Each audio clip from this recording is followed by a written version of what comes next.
So, after remembering that this new anime I had been looking forward to had recently released, I watched the whole thing in one night, and I must say, I was so excited to see what the story was going to be, and it was nothing like what I thought I'd find from the trailer. It was good in some aspects, but it did also let me down a bit.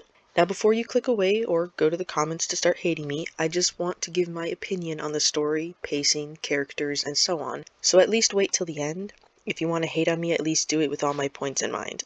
This will absolutely be spoiler heavy, and this will be your only warning on that. I plan to pick apart everything I can. To start, I like the premise of the story. Time travel. Terminator is after someone who can change the course of the war. It all feels familiar. But honestly, I don't mind the cliche. It will always be interesting in a way to me. The story could have been great if it wasn't for everything else. The characters drove me nuts, and it didn't feel like very well written in some parts. Each one had their important role to play, of course, but their personalities were difficult to side with. The kids were unbelievably stupid at times. The nanny was annoying, the future lady was coated in plot armor, and the father was not such a great father. But one at a time. Rika. Clearly deeply depressed about her mother's passing, she is understandably distraught when her father's work appears to take precedence over remembering an important day for the children and family as a whole. Of course, her emotions would be here and there and a bit confusing, so she becomes attached to a robot cat that when she tries to protect from her nerdy brother who tried to pick it apart, she ends up endangering herself because she thinks she is doing what needs to be done. Then, when she seemingly makes up with her siblings and things get scary weird with her robot pet, she decides to break away from the safety of the group and chase the malfunctioning robot. As things progress from dumb to worse from there, she doesn't get much smarter later on.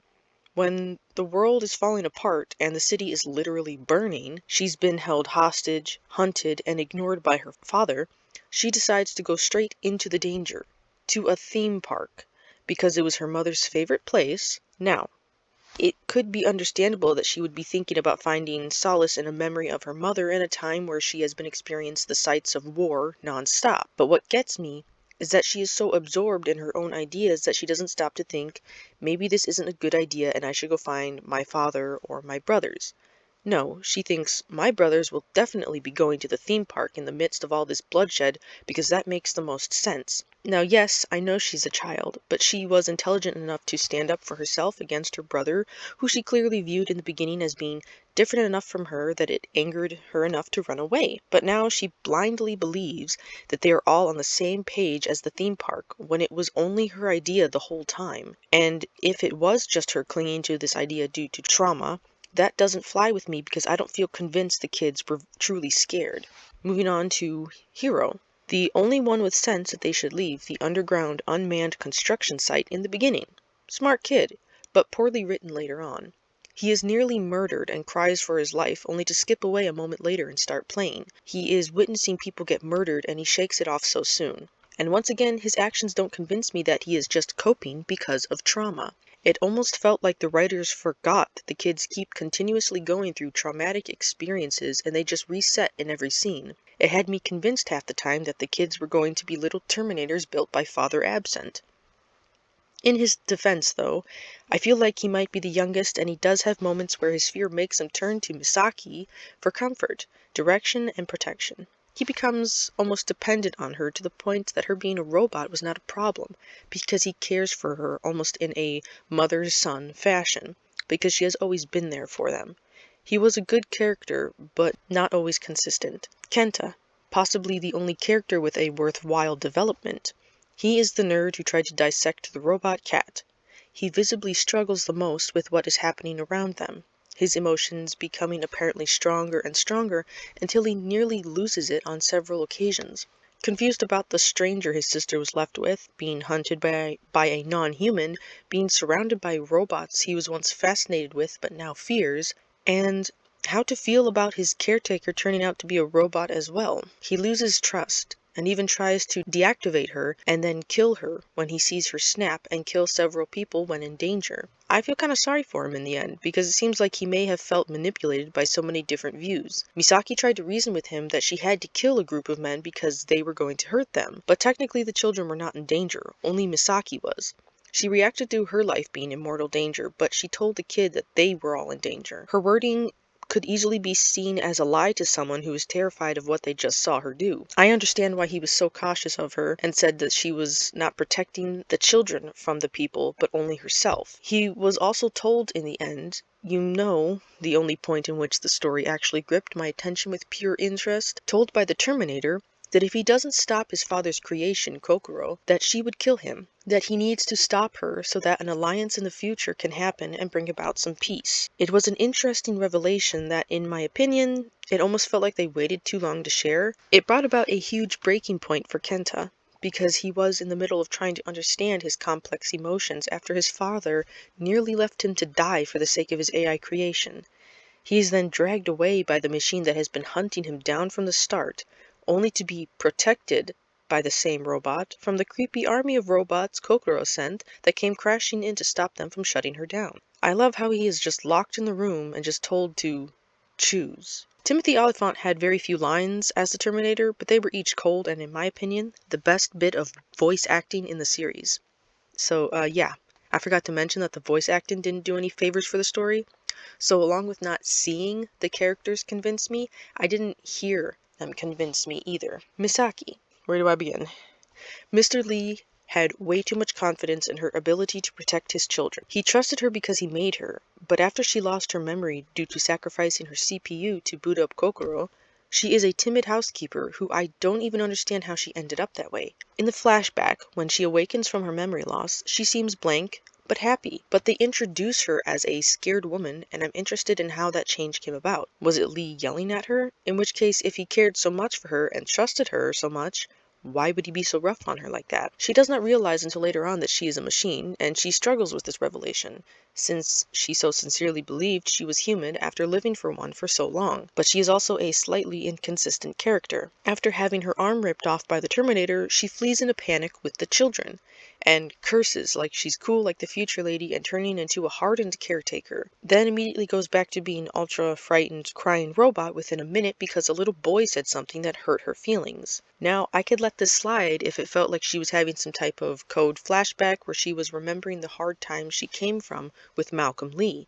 They never show any of that, only random shots of her tearing up when she thinks too hard. It was kind of annoying that her development felt purposefully hindered, not because she was struggling with what she truly was, but because the story wasn't ready for her to stop being a helpless character. There could have been some awesome development if it didn't feel like the story wanted the audience to hold on to her being so human-like for so long into the story. She shows the potential of accepting who she is, and then, just like the kid's PTSD, it resets in the next opportunity for the character to progress. This ended up making the story feel like it was trying too hard to be complex, but not treating its audience like they could handle it. They didn't give her a complex to solve, but made her complicated for no reason and tried to make us feel sorry for her. Malcolm Lee. His scenes grew tiresome too soon. I expected every sentence of his to end with, "I need more time." Several episodes in, and it started to sound like he wasn't begging Kokoro, but the audience to just hold on a little longer. It got to the point that every time one of his scenes started, I was instantly disconnected from the show because it felt like a broken record. Now I understand that he was grappling with his own problems, but I feel like it spent too much time showing that all his problems were no more than lightly pleading with a computer. Now obviously that played a big part in the show, but too much of it felt needlessly repetitive. He needed to trust Kokoro before he could continue with his plan to try and save lives. But I didn't pick up on his plan, not even in the end, to be completely honest. I don't understand how his plan to convince Kokoro that humanity is worth saving involves locking his son outside a safe and trying to convince himself he can live with it, practically abandoning his daughter and saying she needs to do the rest on her own while she's trapped in a war zone, and sleeping so well while his children's lives are in peril. Granted, he does come from the future, a time of war where these types of occasions and situations may have been normal for him, but it made him feel a little bit too inhuman to connect with. His story plot twist, like a lot of the others, felt like it was held on to just a bit too long. We weren't even given proper interesting hints, not even in the flashbacks. That's just for me at least. So he is from the future, and that is why he has nightmares or visions of nuclear war and the destruction of all that he cares for. The plot seems to want us to learn at the pace of Kokoro, only knowing what she knows about Malcolm Lee at any point. This is an interesting take, to be honest, keeping the audience on the same page as an important character who gains more importance as Malcolm's time runs out. They wanted us to only know what she knew, so perhaps it would make us side with them more. However, it is the pace at which we are allowed to know anything that held me back from liking the show as much as I wanted to. And Malcolm's storyline is made to be the least interesting by the pacing. He is meant to feel important. He is important. But his only card is that he has information we don't know yet, and the key to start Kokoro. It's not like if we had his story a little earlier on, he would become obsolete. But his case felt a bit like Misaki's, like if they revealed the progression of the character, they wouldn't know what to do afterwards with them. It's not like they would have become any less interesting, it just would have been a new direction of growth for them, but it also would have required more deep writing. Now, I am not a hater or stranger of slow-paced stories. I happen to like many books where people have repeatedly told me they take too long to do anything, so it was boring. But they at least kept points going that didn't make the line of telling or the characters feel like they were constantly wasting unneeded moments of time. Last but not least, Aika, the future lady.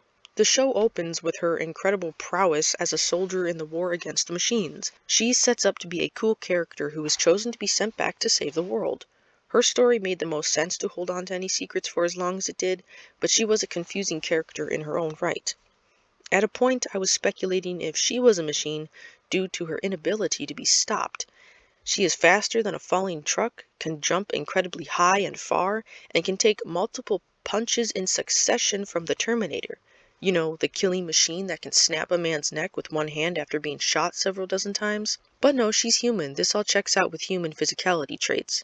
She's probably just a mutant from all the future radiation. Her story is what I expected a bit more of, to be honest, but it made sense that they left her story blank after she time traveled. The last thing she sees from her present time is someone she cares for about to be murdered by a Terminator.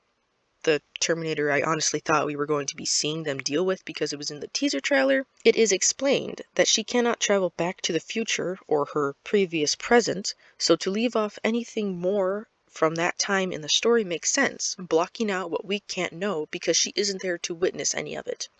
Her story is a bit blank to follow, but it makes sense to be that way. And other than her plot armor of being unstoppable because she is the chosen one, and her curse words feeling forced way too often, I do appreciate her character's involvement in the story. Now, I'm just going to comment a bit on the story itself. To start off, what was with the lighting choice, where there were harsh, thick lines of random colors lining things all the time? Like we were seeing cyberpunk streetlights reflecting off of everything. And the colors rarely even matched the lighting in the scene.